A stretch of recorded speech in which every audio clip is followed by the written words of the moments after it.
What is up, guys? It's your boy Rick Kakis, and today we are going to be discussing a massive update hitting Destiny 2 starting tomorrow on March 5th, and that is going to be update 7.3.5. Now, the interesting thing about this update is that a lot of the content within was not previously announced, and in fact, as recently as last week, we're learning about brand new things coming in this update. So, in this video, we're going to be going over everything you need to know about what is so far the biggest update to hit Destiny 2 in 2024, and so let's get started.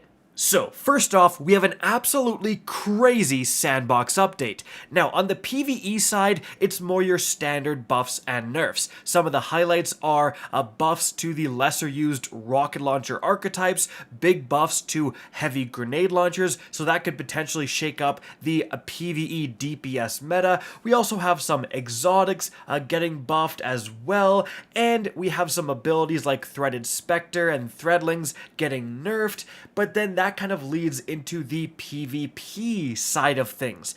And this is again where things get crazy, because Bungie is actually overhauling PvP with this update. So the first thing they're doing is increasing your HP in PvP by 30 points. This is obviously going to alter the time to kill for almost every single weapon in the game. Now, to compensate for this, they're actually increasing the precision damage with a lot of weapons like hand cannons so that they will retain their optimal time to kills if you hit all headshots. However, this means that it's going to be harder to get body shot kills, again, with pretty much every single weapon in the game. They're also going to be reducing your ability cooldowns in PvP, just broad spectrum across the board.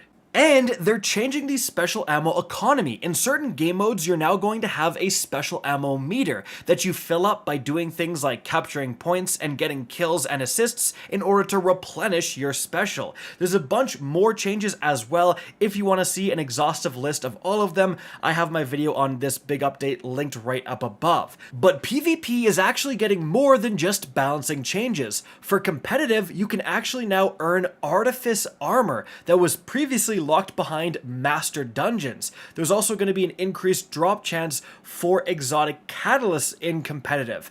And in terms of Trials of Osiris, they're updating the weapon drops, so you're going to get more weapons, and those weapons will actually exclusively be whatever the featured weapon of the weekend is to allow you to actually farm it.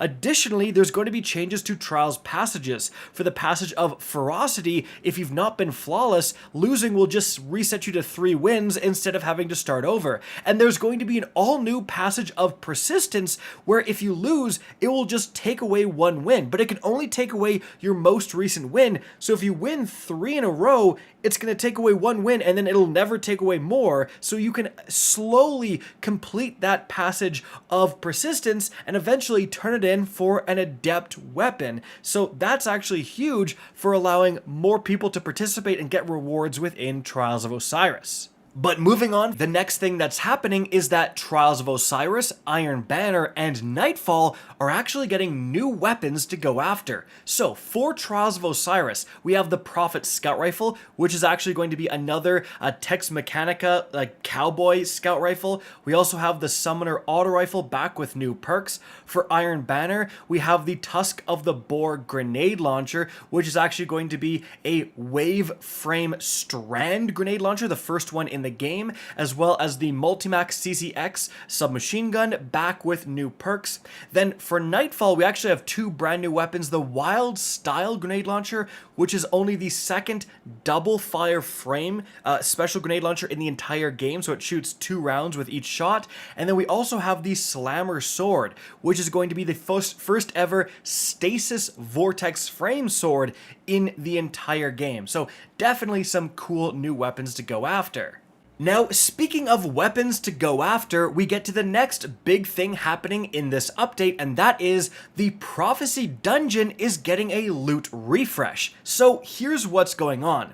3 of the existing Prophecy weapons, a Swift Verdict sidearm, the Long Walk sniper rifle, and the Last Breath auto rifle are being removed from the loot pool. So if you want to get those, today is literally your last chance.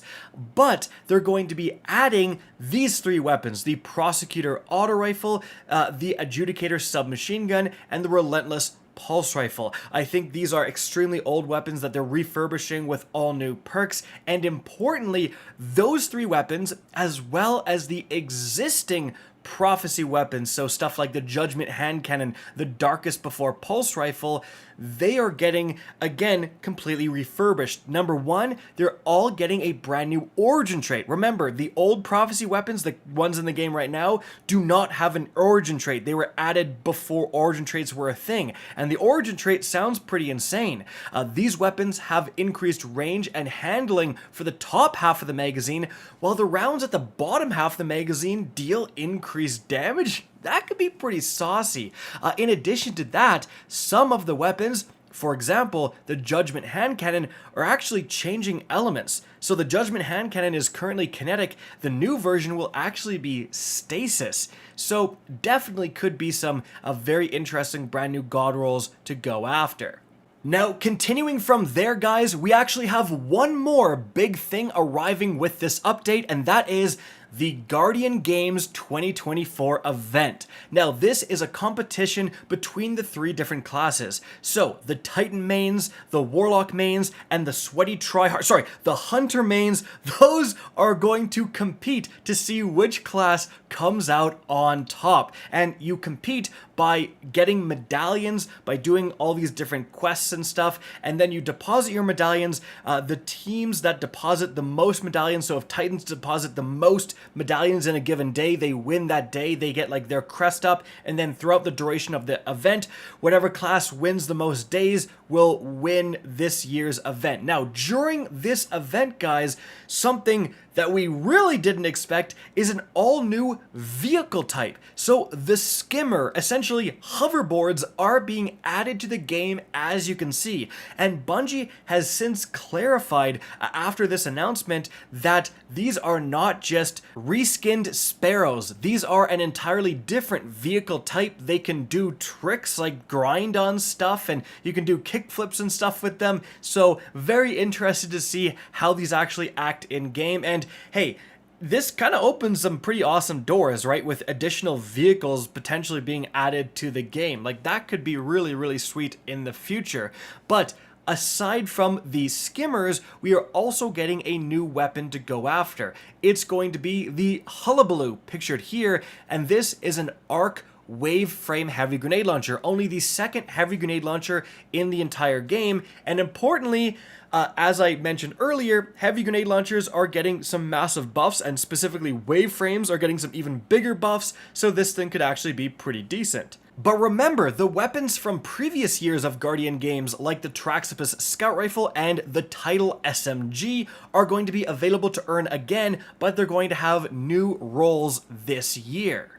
And so, guys, there you have it. A pretty sizable update, especially considering everything we covered in this video is going to be completely free to all players. And again, this stuff was not announced earlier.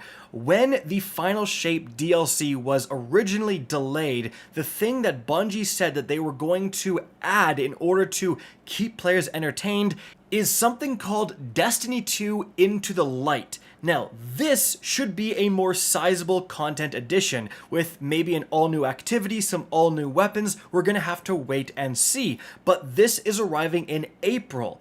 So all of this stuff happening in March, this is kind of just gravy. Honestly, it looked like we were getting pretty much nothing going on in March other than Guardian Games. And the fact that this year's Guardian Games is adding hoverboards as a brand new thing that, previous Guardian Games definitely did not do is again just some gravy. So overall, I'm pretty excited about this stuff. I think that, I'm glad that Bungie did a little bit more to keep us entertained in this otherwise pretty barren time as we wait for the Final Shape in June. Now, of course, there always could be more. The community is so content starved, and partially that is Bungie's fault, but hey, I'll take the extra stuff where I can get it, and you'll find me in Prophecy Dungeon grinding the new god roll for that Stasis Judgment hand cannon. Guys, that is going to be it for the video. Hope you enjoyed and found this informative. If you did, please remember to help me out by simply rating and especially sharing this video.